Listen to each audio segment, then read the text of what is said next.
ॐ ह्रीं श्रीगुरुभ्यो नमः।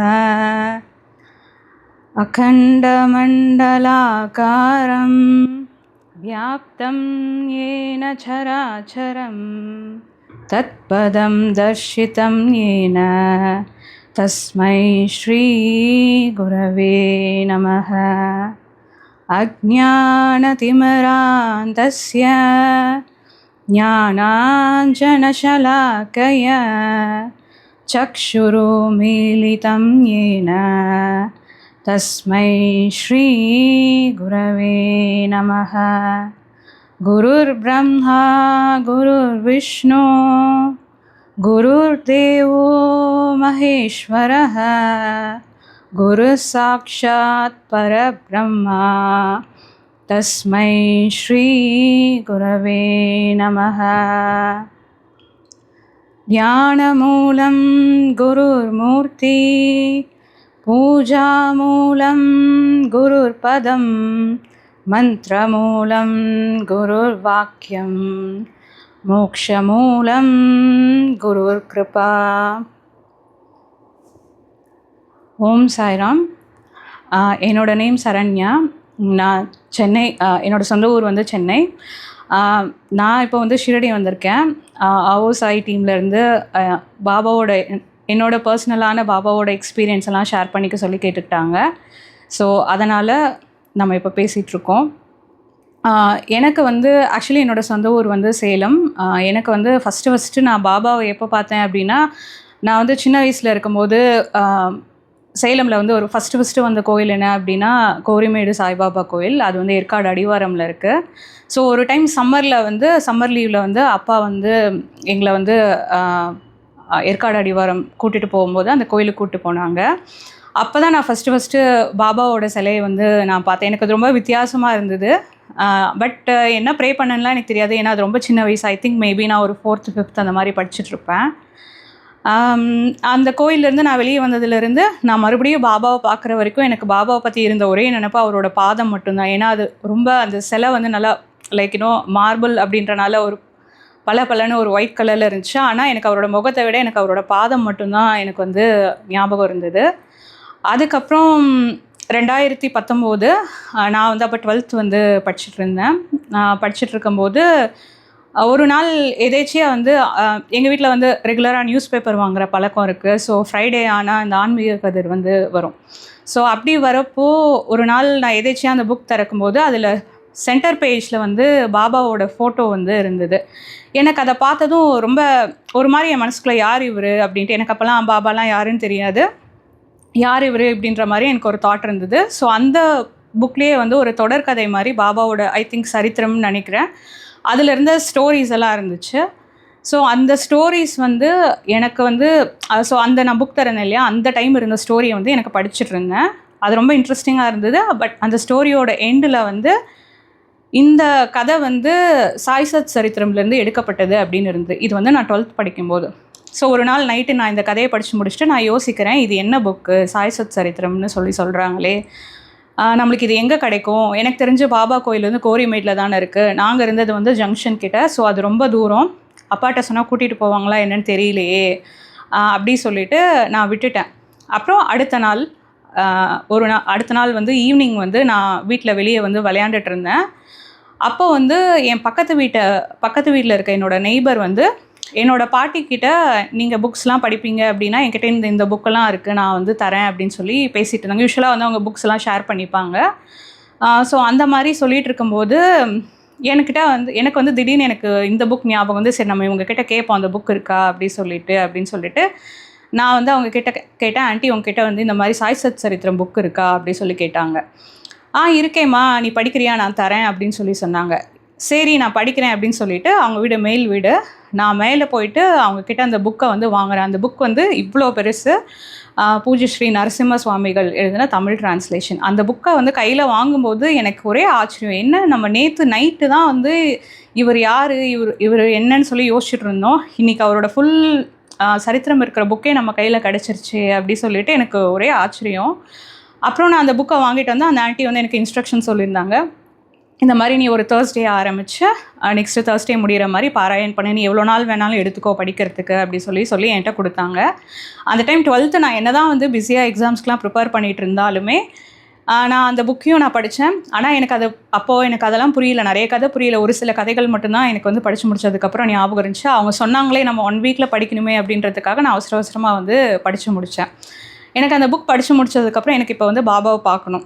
எகைன் நான் அப்பாட்ட சொன்னால் கூப்பிட்டு போவாங்களான்னு தெரியல. ஏன்னா வீட்டில் அப்போ நிறைய ப்ராப்ளம்ஸ் அந்த மாதிரிலாம் இருந்தது. என்ன பண்ண போகிறேனோ தெரியல அப்படின்னு நினச்சிட்டு நான் ஃப்ரீயாக விட்டுட்டேன். ஸோ ஏதோ ஒரு ஒர்க்காக எங்கள் அப்பா வந்து அப்போ டவுனில் ஒர்க் பண்ணிகிட்டு இருந்தாங்க. நான் வந்து பஸ்ஸில் வந்து எங்கள் அப்பாவை பார்க்கறதுக்காக போகிறேன். ஒரு மேம்பாலம் வந்து நான் ஏறுறப்போ பார்த்திங்கன்னா ஒரு போஸ்டர் வந்து இருந்தது. இந்த மாதிரி பாபாவோட பெரிய ஃபோட்டோ போட்டு கும்பாபிஷேகம் அப்படி சொல்லி போஸ்டர் இருந்தது.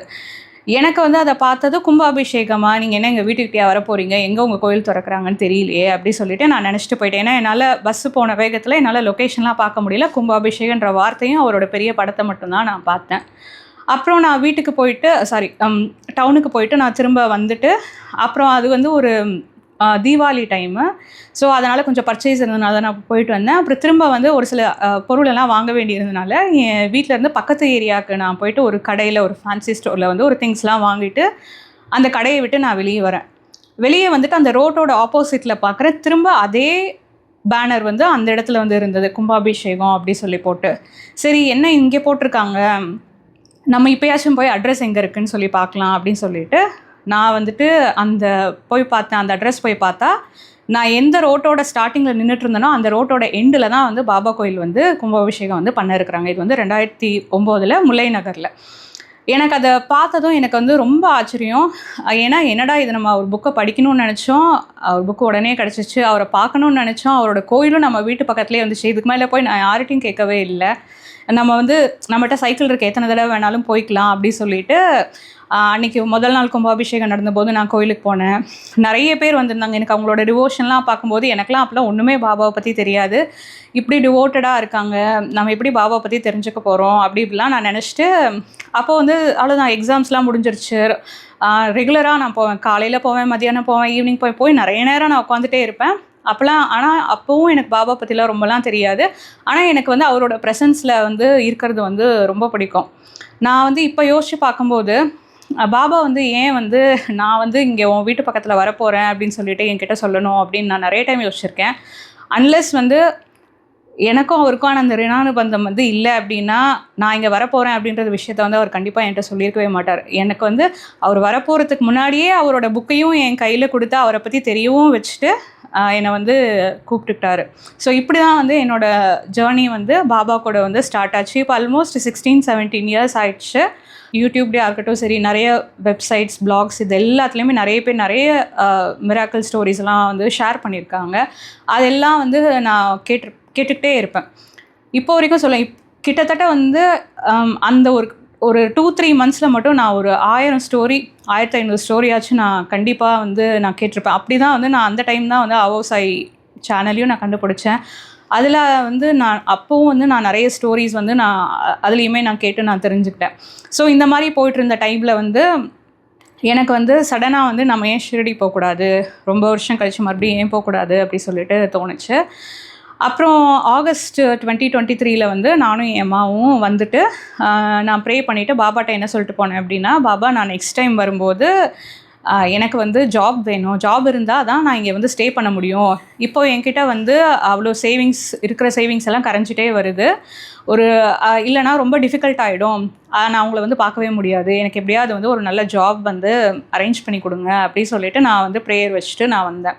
நான் என்ன நினச்சேன், நிறைய மிராக்கிள் ஸ்டோரியில் வந்து சொல்லியிருப்பாங்க, நான் போய் ஷிரடி போனது வந்து எனக்கு வந்து வேலை கிடச்சிருச்சு, நான் இது பண்ணினேன் அது பண்ணினேன் எனக்கு வேலை கிடச்சிருச்சு அப்படிலாம் சொல்லுவாங்க. எனக்கு ஒரு நப்பாசை என்னென்னா, நம்மளும் வந்துட்டு போனால் அந்த மாதிரி நடக்கும் அப்படி சொல்லிவிட்டு நானும் போனேன். 1 வாரம் ஆச்சு, 2 வாரம் ஆச்சு, எனக்கு வேலையெல்லாம் கிடைக்கல. பட் ஆனால் இன்டர்வியூஸ் வந்து வந்துக்கிட்டே இருந்தது. இந்த மாதிரி வந்து வரும், ஆனால் வந்து எதுவுமே வந்து ஃபைனலைஸ் வந்து ஆகவே ஆகாது. ஸோ இந்த மிராக்கிள் ஸ்டோரியிலலாம் நான் கற்றுக்கிட்ட ஒரு விஷயம் என்னென்னா, நிறைய பேர் வந்து அந்த டைம் வந்து ஓல்டு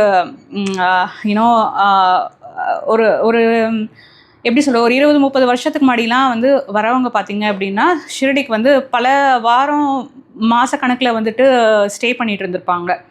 எனக்கும் வந்து அந்த மாதிரி வந்து நம்ம வந்து ஷிரடி போனால் சும்மா ஒரு நாள் 2 நாள் அப்படிலாம் திரும்பி வந்து வராமல் ஒரு 10 நாள் அந்த மாதிரி, அது ஒரு 10 நாள் 2 வாரம் அந்த மாதிரி ஸ்டே பண்ணணும் குறைஞ்சது. அதுவாது நம்ம அந்த மாதிரி ஸ்டே பண்ணணும் அப்படி சொல்லிட்டு ஆசைப்பட்டேன். ஆனால் நான் பாபாட்ட போட்ட கண்டிஷன் எனக்கு வேலை கிடச்சா தான் நான் வருவேன் அப்படின்னு சொல்லிட்டு. ஸோ ஒரு 5 வீக்ஸ் போச்சு. எனக்கு ஒரு வேலை வந்து ஃபைனலைஸ் ஆகிற மாதிரி இருந்தது. ஸோ நான் பாபாட்ட என்ன சொன்னேன்னா, நான் இப்போ வந்து வந்துடுறேன், என்கிட்ட இப்போ ஆஃபர் லெட்டர் இல்லை, ஆனால் நான் ஷிரடியிலேருந்து 10 நாள் கழித்து கிளம்பும்போது எனக்கு ஆஃபர் லெட்டரோடு தான் நான் போகணும் பாபா அப்படி சொல்லிட்டு நான் ஷிரடி கிளம்பி வந்துட்டேன். ஆனால் நான் வந்துட்டதுக்கப்புறம் என்ன ஆச்சுன்னு பார்த்தீங்கன்னா, அந்த கம்பெனியில் வந்து ஹையரிங் ஃப்ரீஸ் பண்ணிட்டாங்க. அதனால் எனக்கு அந்த ஆஃபர் வந்து கன்ஃபார்ம் ஆகவே இல்லை. எனக்கு என்னென்னா, ஐயோ நம்ம வந்து இப்படி நம்பி வந்தோம், ஆனால் இந்த மாதிரி ஆகலையே, என்ன பண்ண போகிறோன்னு தெரியல அப்படி சொல்லிட்டு நான் வரும்போது இன்னொரு முடிவு எடுத்து வந்திருந்தேன். நம்ம வந்து சச்சரித்திர பாராயணம் பண்ணணும், இங்கே ஷிரடியில் பண்ணணும் அப்படி சொல்லிட்டு. ஸோ இங்கிலீஷ் புக் வந்து ஒரு பெரிய புக் இருக்குது. மராத்தியில் எப்படி அந்த ஓவிஸ் இருக்குமோ அது ஓவி டு ஓவி ட்ரான்ஸ்லேஷன். ஸோ அந்த புக் தான் படிக்கணும் அப்படின்னு நான் டிசைட் பண்ணியிருந்தேன். ஸோ ஷிரடி வந்து தேர்ஸ்டே அன்றைக்கி மாதிரி நான் வந்து பாராயண் வந்து ஸ்டார்ட் பண்ணி போயிட்டே இருக்கேன். இன்பிட்வீன் டைமில் எனக்கு இன்டர்வியூஸும் வருது. ஸோ அந்த மாதிரி பார்த்திங்க அப்படின்னா ஒரு கம்பெனி வந்து எனக்கு வந்துச்சு. ஸோ அந்த கம்பெனியில் தான் வந்து கடைசியில் வந்து இன்டர்வியூ வந்தது. ஆனால் எனக்கு அந்த கம்பெனியில் பெருசாக வந்து ஒரு ஆர்வம்லாம் இல்லை. நம்ம இந்த கம்பெனி போகணுமா அப்படின்ற மாதிரிலாம் யோசிச்சுட்டு இருந்தேன். பட் வேறு ஆப்ஷன் இல்லையே, இப்போ நம்ம அட்டென்ட் பண்ணி தானே ஆகணும் அப்படின்ற மாதிரி நான் வந்து இன்டர்வியூ கொடுக்க ஆரம்பித்தேன். பார்த்தீங்கன்னா தேர்ஸ்டே ஒரு இன்டர்வியூ நடந்துச்சு, ஃப்ரைடே ஒரு இன்டர்வியூ நடந்துச்சு. ஃப்ரைடேவே ஆக்சுவலி என்னை கன்ஃபார்ம் பண்ணிட்டாங்க. கன்ஃபார்ம் பண்ணிவிட்டு உங்களுக்கு வந்து நாங்கள் வந்து எங்களுக்கு வந்து நீங்கள் தான் வரணும், நீங்கள் தான் வந்து ஜாயின் பண்ணணும் அப்படி சொல்லிட்டாங்க. எனக்கு வந்து இந்த மாதிரிலாம் நான் எத்தனை தடவை கேட்டிருக்கேன். நிறைய ஹெச்ஆர்ஸ் வந்து அந்த மாதிரி தான் சொல்லியிருக்காங்க. பட் ஓகே சொல்ல மாட்டாங்க. சரி இதுவும் அந்த மாதிரி தான் ஒன்று இருக்கும் அப்படின்னு நினச்சிட்டு விட்டுட்டேன். ஆனால் பார்த்தீங்க அப்படின்னா என்னோடய டாக்குமெண்ட்ஸ்லாம் வாங்கி நான் உங்களுக்கு வந்து மண்டேவே ஆஃபர் லெட்டர் தரேன் அப்படின்னு சொல்லிட்டாங்க. நான் இதை பற்றிலாம் பெருசாக கண்டுக்காமல் நான் பாட்டுக்கு வந்து பாராயண் பண்ணிகிட்டே இருந்தேன். கடைசியில் பார்த்தீங்க அப்படின்னா என் பாராயண் வந்து புதன்கிழமை முடியுது. என்கிட்ட வந்து என்னோடய கையில் வந்து செவ்வாய்க்கிழமை வந்து ஆஃபர் லெட்டர் இந்த மதியானம் வந்து வந்துச்சு. ஸோ நான் ஷிரடியில் இருக்கும்போதே பாராயண் பண்ணி முடிக்கிறதுக்குள்ளே நான் என்ன கோரிக்கைக்காக பாபா கிட்ட வந்தனோ எனக்கு அந்த கோரிக்கையை வந்து நிறைவேற்றி வச்சு நான் அந்த பாராயண் முடிக்கிறதுக்குள்ளே ஷிரடியில் இருக்கும்போதே அந்த ஜாபை வந்து எனக்கு வந்து வாங்கியும் கொடுத்து சேரவும் வச்சுட்டாரு. இந்த விஷயத்தை வந்து நான் எதிர்பார்க்கவே இல்லை. நான் வந்து திரும்ப போகும்போது எனக்கு வந்து ஆஃபர் லெட்டர் கையில் இருந்தால் போதும், திரும்ப போயிட்டு நம்ம வந்து சேருவோம், கம்பெனியில் சேருவோம் அப்படின்னு நினச்சேன். ஆனால் நான் இங்கே இருக்கும்போதே வந்து என்னை வந்து சேர வச்சுட்டாரு. இது வந்து எனக்கு வந்து ரொம்ப ரொம்ப ஒரு பெரிய மிராக்கிள். ஏன்னா அந்த டைமில் எனக்கு இருந்த ப்ரொஃபஷ்னல் ப்ராப்ளம்ஸ்க்கும் சரி, பர்சனல் ப்ராப்ளம்ஸ்க்கும் சரி, இது வந்து மட்டும் அவர் கொடுக்கல அப்படின்னா என்னை வந்து சேவ் பண்ணியிருக்கிறது வந்து ரொம்ப கஷ்டம். ஆக்சுவலி இந்த ஜாப் மூலமாக தான் வந்து எனக்கு வந்து ஒரு செகண்ட் பர்த் கொடுத்தாரு அப்படின்னே வந்து நான் சொல்லுவேன். இதில் என்ன ஸ்பெஷல்னால், நான் ஒரு நாளும் பாராயண் பண்ணும்போது பாபா வந்து எனக்கு யார் மூலமாவது நான் பாராயண் பண்ணிகிட்டு இருக்கும்போது ஸ்வீட் கொடுத்துட்டே இருப்பார். அது எப்படின்லாம் எனக்கு தெரியாது. ஒரு நாள் பாராயண் ஹாலில் பண்ணிகிட்ருப்பேன், எனக்கு யாராவது வந்து என் புக்கில் ஸ்வீட் வச்சுட்டு போவாங்க.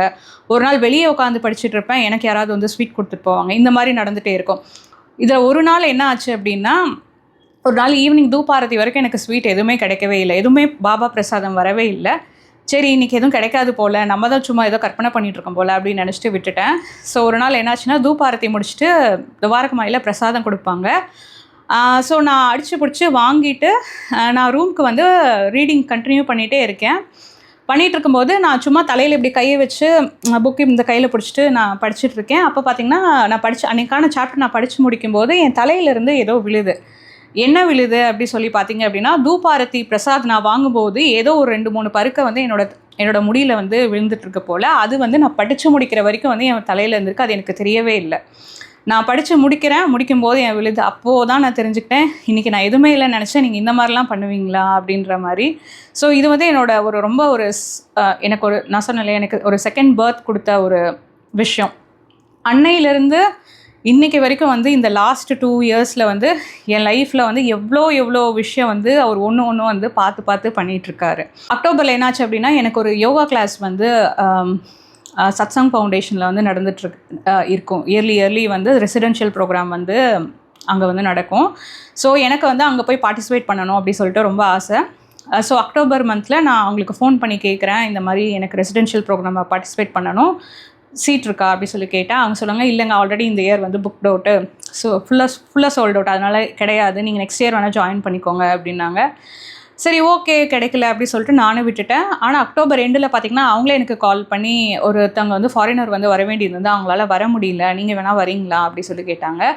நான் ரொம்ப சந்தோஷமாக வந்து சரி ஓகேன்னு சொல்லிட்டேன். ஏன்னா நான் போகணுன்னு ஆசைப்பட்டது, இல்லைன்னா இன்னும் ஒரு 1 இயர் வெயிட் பண்ணணும், நம்ம வந்து இப்போவே போவோம் அப்படி சொல்லிட்டு நான் எல்லாம் ஓகே பண்ணிட்டேன். ஆஃபீஸில் லீவ்ஸ் எல்லாம் வந்து அப்ரூவல் ஆகி மேனேஜில் சொல்லி ஓகே பண்ணி அங்கே வந்து போயாச்சு. ஸோ அங்கே போயிட்டு ஒரு 2 வீக்ஸ் அந்த மாதிரி 2 வீக்ஸ் 3 வீக்ஸ் அந்த மாதிரி போயிட்டு இருந்திருக்கோம். ஒரு நாள் இருக்கும், ஒரு ஆல்மோஸ்ட் 20 டேஸ் இருக்கும். அந்த டைமில் வந்து என்னோடய வீட்டிலேருந்து ஃபோன் பண்ணி இந்த மாதிரி அம்மா வந்து மயக்கம் போட்டு விழுந்துட்டாங்க, முழிக்கவே இல்லை, கண்ணு முழிக்கவே இல்லை, நம்ம ஹாஸ்பிட்டல் வந்து கூட்டிகிட்டு போனோம் அப்படி சொல்லிட்டு சொன்னாங்க. கூட்டிகிட்டு போயிருக்கோம், இன்ன வரைக்கும் இல்லை, இப்போ கோமால் ஆல்மோஸ்ட் ஸ்லிப் ஆகிட்டுருக்காங்க அப்படின்னு சொல்கிறாங்க அப்படின்னு சொல்லி என்கிட்ட வந்து என் தம்பி வந்து ஃபோன் பண்ணி சொல்கிறான்.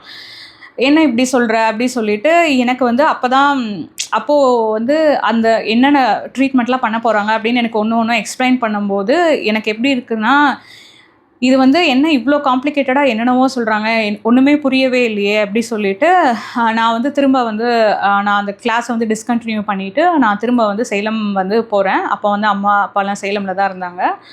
நான் போனால் அப்போ வந்து என்ன சொல்லிட்டாங்க அப்படின்னா, இல்லை இவங்களுக்கு வந்திருக்கிறது வந்து பிரெயின் ஸ்ட்ரோக் வந்து நிறைய பேர்த்து ஆக்சுவலி வந்து சேவ் பண்ண முடியும். ஆனால் என் அம்மாவுக்கு வந்து ஸ்ட்ரோக் ஆன இடம் வந்து ரொம்ப ஒரு காம்ப்ளிகேட்டடான ஒரு இது. அந்த இடத்துலேருந்து வந்து அவங்கள வந்து காப்பாற்றுறது வந்து ரொம்ப ரொம்ப கஷ்டம் அப்படின்னு சொல்லிட்டாங்க. நீங்கள் எவ்வளோ ஸ்பெண்ட் பண்ணாலுமே வந்து அவங்கள வந்து காப்பாற்ற முடியாது அப்படின்ற மாதிரி வந்து சொல்லிட்டாங்க. அப்போ தான் வந்து எனக்கு இதோட சிவியாரிட்டி வந்து என்ன அப்படின்றதே புரியுது. அப்புறம் நான் என்ன பண்ணேன், சரி எனக்கு வந்து சேலமில் வந்து ட்ரீட்மெண்ட் பண்ணுறதுக்கான ஒரு நல்ல ஒரு பிளேஸ் வந்து இல்லை. ஏன்னா எல்லாம் என்ன சொன்னாங்கன்னா, ஸ்கல்லாம் ஓப்பன் பண்ணி இந்த மாதிரி சர்ஜரிலாம் பண்ணணும், இன்சூரன்ஸில் கவர் ஆகாது, அது இதெல்லாம் சொல்லிட்டு இருந்தாங்க. ஸோ ஃபார்ச்சுனேட்லி இதை வந்து நான் என்னோடய யோகா சார்கிட்ட வந்து நான் ஷேர் பண்ணும்போது அவர் என்ன சொன்னாருன்னா, அவர் வந்து ஒரு கான்டாக்ட் கொடுத்தாரு. அதே ஃபவுண்டேஷனில் இருக்க இன்னொரு பெஸ்ட்டு ஒரு நியூரோ சர்ஜன் வந்து அவர் பெங்களூரில் இருக்கார்.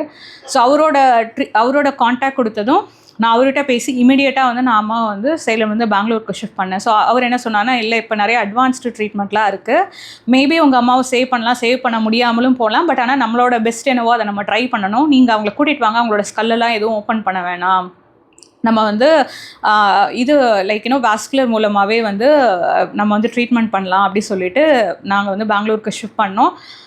ஹாஸ்பிட்டல் போனோம், அங்கேயே பெரிய பாபா இருந்தார், எப்படியாவது எங்கள் அம்மா வந்து சேவ் ஆகிடுவாங்க அப்படின்லாம் நான் நினச்சேன். இந்த மாதிரி ஒரு பெட்லேயே வந்து ஒரு 9 டேஸ் இருந்தாங்க. பட் ஆனால் அவங்கள வந்து சேவ் பண்ண முடியல. ஏன்னா அவங்க வந்து அந்த அந்த பிளட் வெசல் வந்து பர்ஸ்ட் ஆன இடம் வந்து லைக் சுருங்க ஆரம்பிச்சிருச்சு. ஸோ அதனால் அவங்க வந்து ஒரு கட்டத்தில் வந்து அவங்களோட கோமாவோட அந்த ஸ்கோர் வந்து குறைஞ்சி இதுக்கு மேலே காப்பாற்ற முடியாது அப்படின்ற மாதிரி ஒரு சுச்சுவேஷன் வந்து அப்புறம் கார்டியாக் அரெஸ்ட் வந்து இறந்துட்டாங்க. ஸோ இதில் வந்து நான் மிராக்கிள் அப்படின்னு சொல்கிறேன் அப்படின்னு பார்த்தீங்க அப்படின்னா, என் அம்மா வந்து மயக்கம் போட்டு விழுந்த அன்றைக்கி பார்த்தீங்க அப்படின்னா, என் அப்பாவும் என் தம்பியும் வந்து ஆக்சுவலி வீட்டில் இருந்தாங்க. இது ஏன் வீட்டில் இருந்தாங்க அப்படின்னா, எனக்கு வந்து யோகா கிளாஸில் வந்து சீட் கிடச்சனால தான் ஆக்சுவலி நான் வந்து ஆந்திரா போனேன். நான் ஆந்திரா போனனால தான் என் தம்பி வந்து சென்னையில் இருக்காமல் அவன் வந்து வீட்டுக்கு போனான். ஸோ இப்போது எனக்கு ஒருவேளை அந்த கிளாஸில் வந்து சீட் கிடைக்கவே இல்லை அப்படின்னா, நானும் என் தம்பியும் வந்து சென்னையில் தான் இருந்திருப்போம். என் அம்மா மயக்கம் போட்டு விழுந்தபோது எங்கள் அப்பா மேபி கூட இருந்திருக்கலாம், இல்லாமல் இருந்திருக்கலாம், ஏன்னா அவர் ஆஃபீஸ் போவார். அப்போது என் அம்மாவுக்கு எதனா ஒன்று ஆயிருந்தது அப்படின்னா நாங்கள் என்ன பண்ணியிருப்போம், எதுவுமே பண்ணியிருப்போம். அதாவது பசங்களாம் வந்து நாங்கள் எந்த உதவியுமே அந்த சப்போர்ட்டுமே அந்த டைமில் வந்து எங்களால் பண்ணியிருக்கவே முடியாது.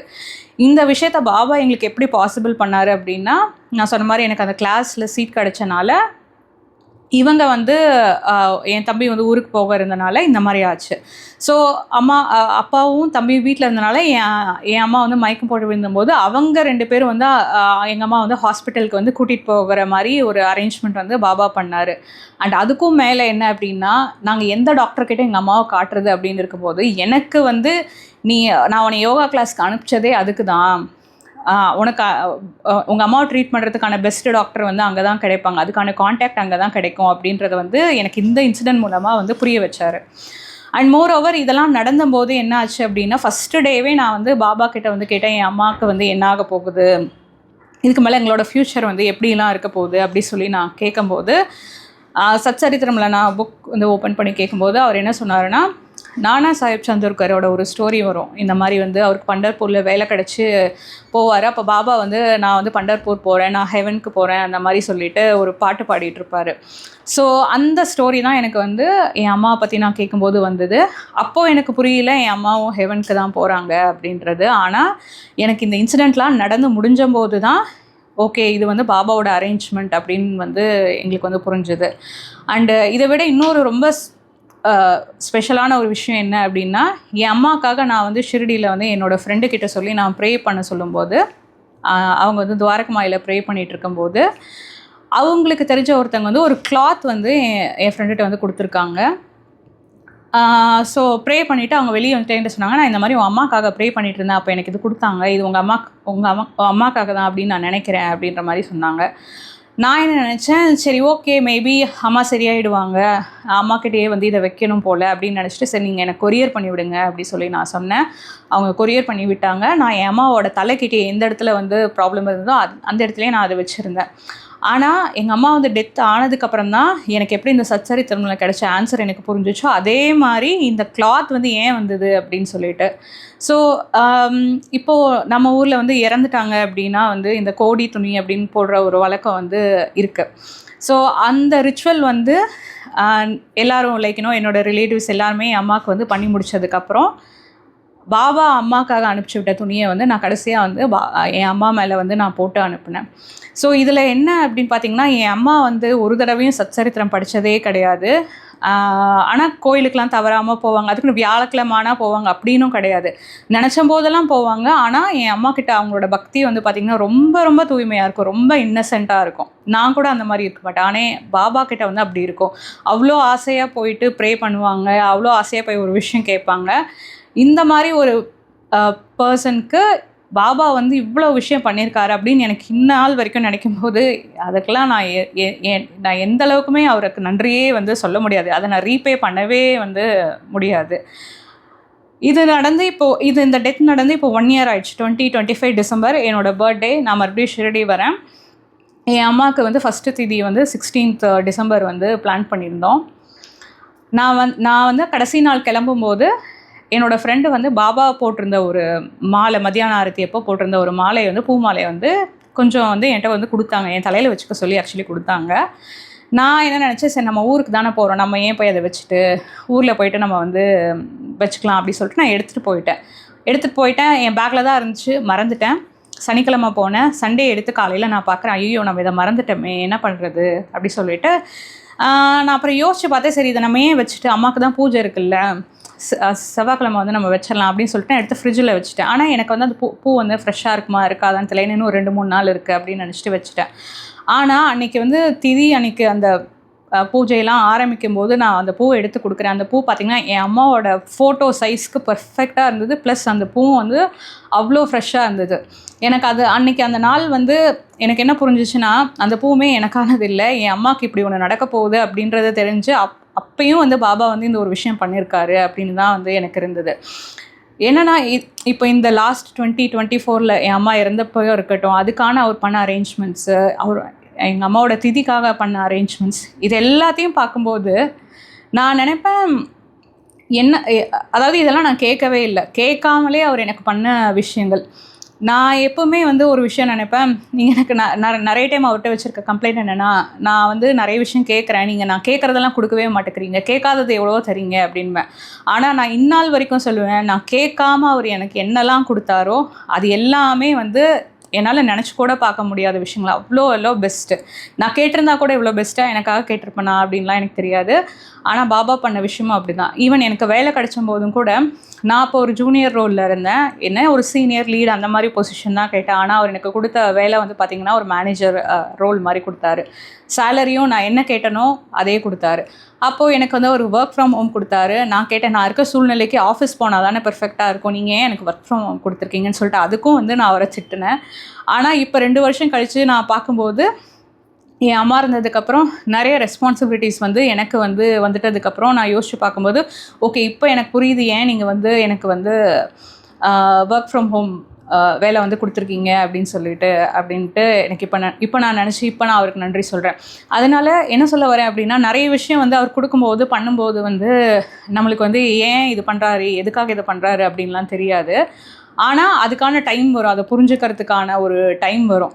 அந்த மாதிரி தான் வந்து இதுவும். ஸோ இதுதான் இந்த மாதிரி எனக்கு நான் எப்படி வந்து என்னோடய எக்ஸ்பீரியன்ஸ் எல்லாம் நான் பார்ப்பேன்னா, ஒவ்வொரு எக்ஸ்பீரியன்ஸ்லேருந்து ஒரு லெசன் வந்து நான் எடுத்துப்பேன். அந்த லெசனை வந்து நான் வந்து எப்படி அடுத்த எனக்கு லைஃப்பில் வேறு நிறைய ப்ராப்ளம்ஸ்லாம் வரும்போது அதை வந்து நம்ம எப்படி வந்து ஏற்கனவே நடந்த எக்ஸ்பீரியன்ஸ்லேருந்து நம்ம எடுத்து எப்படி அதை வந்து மனசை வந்து இது பண்ணிக்கிறது கஷ்டமாக இருந்தாலும் ஓகே இது ஏதோ நம்ம கர்மானாலே இப்படி நடக்குது, இந்த மாதிரிலாம் சமாதானப்படுத்திட்டு அந்த பாபா மேலே இருக்க பக்தியும் நம்பிக்கையும் வந்து விட்டு கொடுக்காம இருக்கணும். இப்படின்லாம் இதெல்லாம் வந்து நான் நிறைய விஷயம் வந்து இந்த எக்ஸ்பீரியன்ஸில் இருந்து தான் வந்து கற்றுக்கிட்டேன். அதே போல் இந்த பாராயண் பண்ணுறதும் அதுக்கப்புறமும் வந்து நிறைய டைம் வந்து பண்ணியிருக்கேன். எனக்கு வந்து நிறைய வந்து ஹெல்ப் பண்ணியிருக்காரு. என்னோடய எக்ஸ்பீரியன்ஸ் நான் ஷேர் பண்ணதில் ஐ திங்க் உங்கள் எல்லாத்துக்குமே வந்து ரொம்ப உதவியாக இருந்திருக்கும் அப்படி சொல்லி நான் நினைக்கிறேன். ஓம் சாய்ராம். தேங்க்யூ.